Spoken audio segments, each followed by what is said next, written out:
Okay. So, I'm going to go through all the things. So I'm going to start.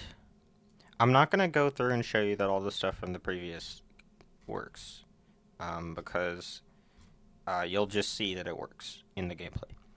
I'm going to start here, alright?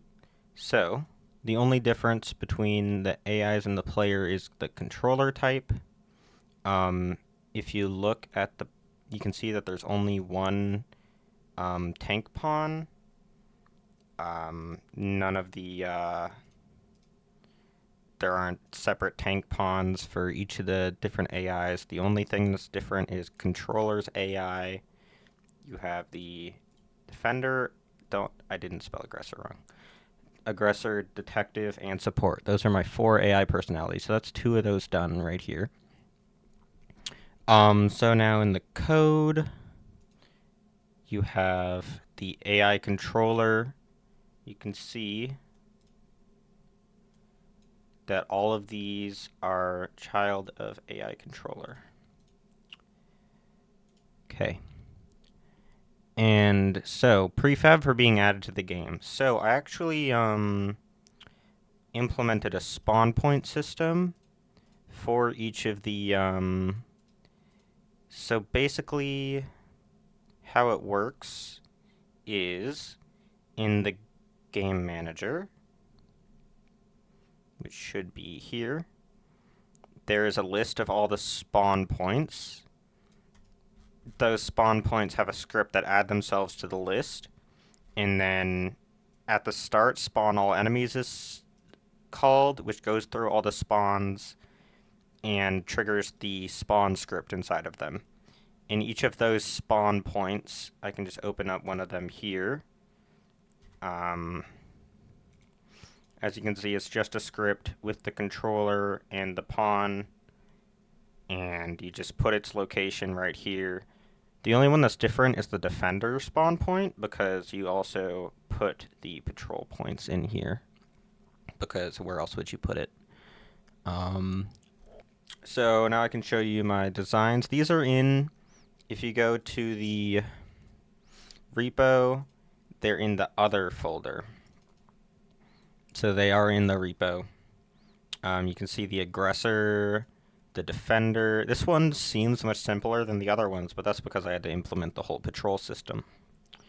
The detective, which is kind of like the aggressor, but it has a list of ignored pawns, and its investigate is a bit more sophisticated.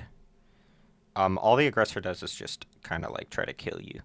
And then the support, which tries to find another tank to be its friend, and then it will follow that guy around and try to support them in combat. So next up, chase action.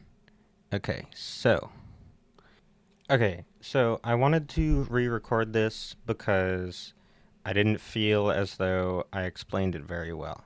So, the difference between enemy types is their FSMs, states, conditions, connections. All actions and senses are contained in the parent AI controller. So how I interpreted that to mean, what I interpreted that to mean, is that these senses here, seeing and hearing, these are the only 2 senses. All of the hearing and seeing is initialized in the AI controller, and then what they do with that information is in onSense update, right? So I thought, let's apply the same principle to the actions. What the actions are is set in the AI controller. So if they were to move forward, move backwards, rotate towards, clockwise, shoot, seek, all of these are in the AI controller, but chase and flee are not in there because chase and flee just use these functions. All of the actions that they do are still in the AI controller. They're just deciding how to chasing and fleeing at the end is just how they decide to use seek. That's kind of how I interpreted it. At the end, those are just like on the decision layer rather than on the action layer. They're still only doing things that are in the AI controller. They're just using their states to decide how to do them. And so can hear and can see. The thing about those is that the way those are written is for like checking for a specific pawn that they can hear or see. I didn't want to do that. I wanted the pawns to be able to hear and see each other in order for the support class to work. And so basically instead they have hearing. Whenever their hearing is enabled, it calls hearing, which goes through all of the active noises, which are in the game manager, and adds each of the AIs, keeps a list of all of the active noises that it can hear. And then there's also seeing, where every AI keeps a list of all the pawns that it can see. And so AI controllers are in this list in the game manager. They might actually just be in the controllers list. I don't really know why I would. There are lots of helper functions. And so, okay, here's an example of a helper function. So with my seeing thing, run senses is what they use to do the senses, okay? And so if this is where the delay is set so that it doesn't run every frame, so when the senses are run, it will call this on sense update, right? But as you can see, on sense update doesn't actually do anything because the individual AI will define its own on sense update right here. And so this is when if it's in the patrol state, it'll check for if the player's visible. It's in the fire state, it'll check if the player's not visible. It'll do all that stuff. And also, if you just want a better example of a helper function, random map position. Sometimes they need a way to find a random map position, so I just put that here. If they want to check if a point is visible, they can just use this. It puts all these raycast things into one line. Yeah, lots of stuff. So let us do the testing for the guys.